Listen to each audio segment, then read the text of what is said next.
Hey, good evening, everybody. Hey, it is the champion principal. How you guys doing today? Hey, I got a message for you today. And, I'm excited about what I see going on in America. I'm excited about some of the change that I see coming. I'm excited about seeing different people get together, like the pastors in Tuscaloosa. They got together. We saw the young people march yesterday. So it's just amazing seeing the youth lead. It's great also seeing the pastors come together, because that is really one of the catalysts of movements. So many years ago, the people looked to the pastors for advice. They looked to the pastors um, for leadership. They looked to the pastors. And I don't know how we got away from that. I don't know if it's about credibility. I don't know if it's that some pastors won't speak out. I don't know what it is. But it's good to see the pastors come together, because they have the largest followings every Sunday morning. And so just imagine what if you have 1,000 people in your congregation. Just imagine what that one voice could do. Just imagine. So many people always ask, what can they do? Have your pastor preach on it, teach on it, teach on humanity for all people. Practice really what you preach. Don't just talk about the Bible. That's the thing that get me. I keep hearing a lot of people, Bible, Bible, Bible. But if you're not practicing Bible, if you're not practicing humanity, what good is it? So as I think about the protests, as I think about people like George Floyd, who was murdered, that song, Change is Going to Come, keeps coming to my head. Change is going to come. But the thing that I think about most about that song is, yeah, we got to have the audacity of hope. Yes, we have to believe in change, but everybody has to believe in it. And there goes the problem. Everybody do not believe in change. Everybody do not have the audacity of hope. Well, they hope in their beliefs, but they're not hoping beliefs for humanity, all mankind. And that's where we're missing the picture. We have to focus on humanity for all mankind. And the thing about that song is, I believe Sam Cooke said he's afraid of what's beyond the sky. Something like that. He said he's afraid. And I think a lot of us are afraid. We're so used to our cultures. We're so used to our community. We're so used to doing things the way we do it. We don't want to let go of power. That is the problem. Let me break this down to you real quick. I was listening to another radio show, and I was listening to this guy. He was talking about Martin Luther King. This thing about Martin Luther King really kind of irks me a little bit, because people are picking and choosing what they want to say about Martin Luther King, and they're picking and choosing bits and pieces of his messages, of his quotes. Yeah, Martin Luther King overall was a non-violent person. Yes, he encouraged people to protest quietly, silently, non-violently. But guess what happened to him? They were hit in the head with bricks. Right. Dogs bit them, water hoses. So I was listening to this guy. He was talking about, yeah, it's good to protest. It's good for them to protest. But one thing that they're missing that Martin Luther King them did not do was riot. Well, good gracious, brother. Yeah, they didn't riot because they were being rioted upon. Yeah, they didn't loot because they were being looted. Are you missing that? Of course not. Yeah, they were not being violent because violence was being perpetrated against them. Why do you never mention that?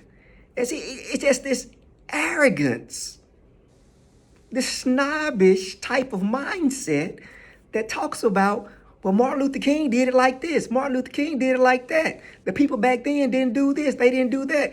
No, because they were being discriminated against. They were being beaten with billy clubs. They were being bitten by canine dogs, right? They really didn't have businesses of their own, right? So they were being discriminated against. They were not allowed to have businesses. They couldn't vote.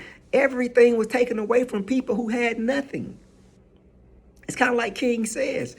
It's easy to say pull yourself up by your bootstraps, but you are a bootless civilization. Come on, guys. So when you talk about Martin Luther King and you talk about protests and things like that, be honest about what's really going on. No, I said it over and over. I do not support violence. I'm totally against it. I'm against rioting. I don't even know if marching is the right thing to do, to be honest with you, because I believe people have to change inside of them. And I think that's very difficult for people to do. You have to be the change.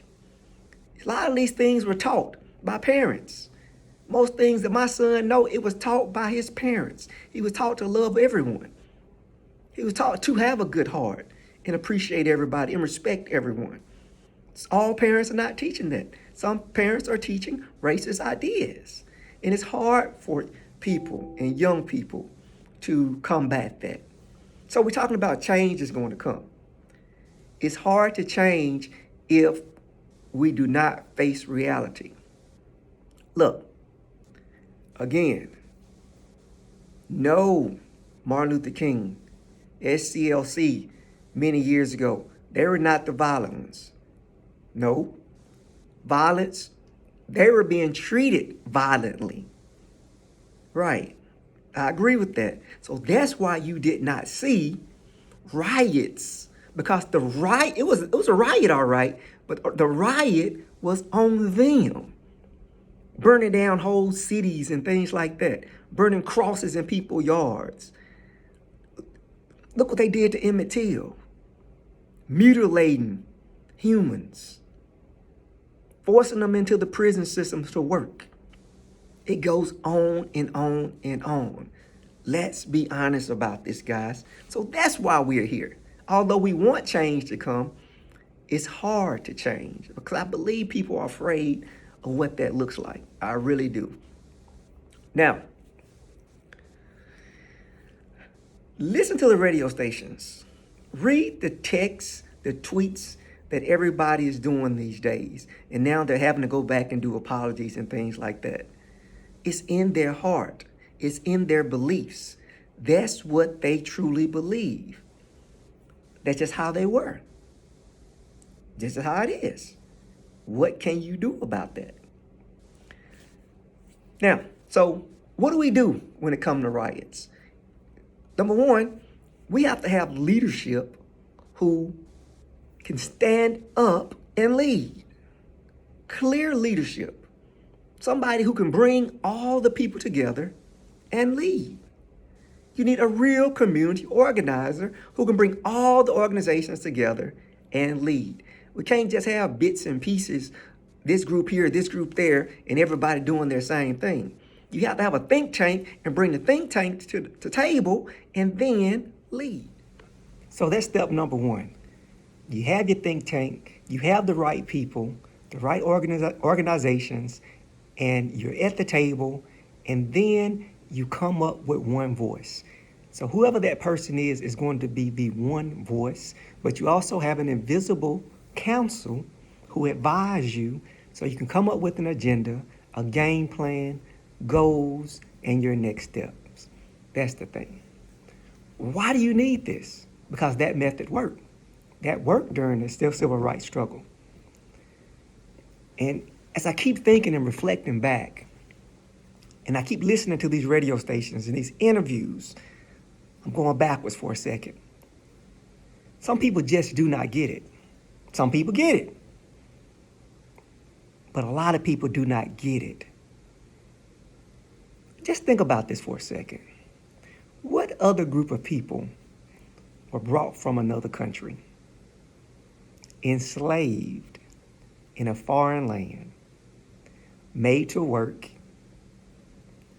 in the fields, made to work in the plants, really didn't get any money, were not allowed to own homes or property. They were killed, they were beaten, they were mutilated, They were separated from their families.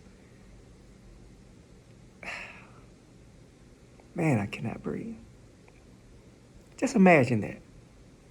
So, after this group of people went through 400 years of strife, of being property in a foreign land, the people in charge said, okay, you're free now. So you're free in this foreign land with nothing. You don't even know where you are. You have no money, probably just the clothes on your back, no food, no property. Nothing was given to you at all from the jump.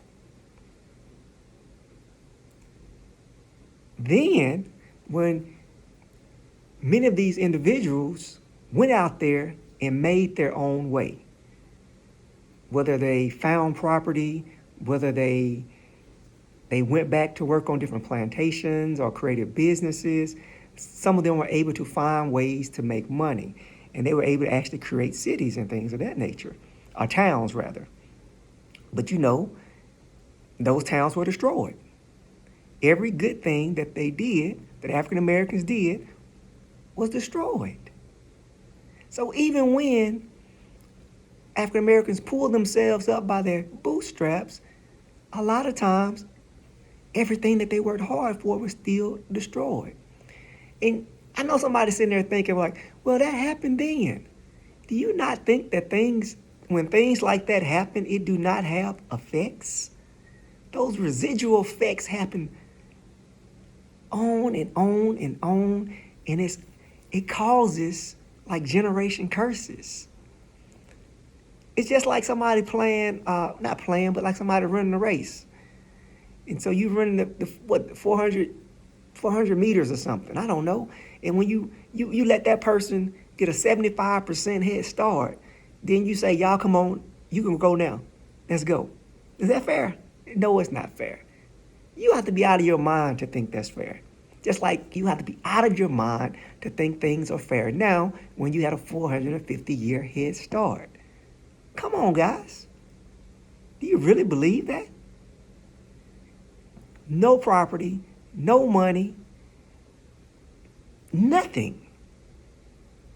Just thrown out there and now survive.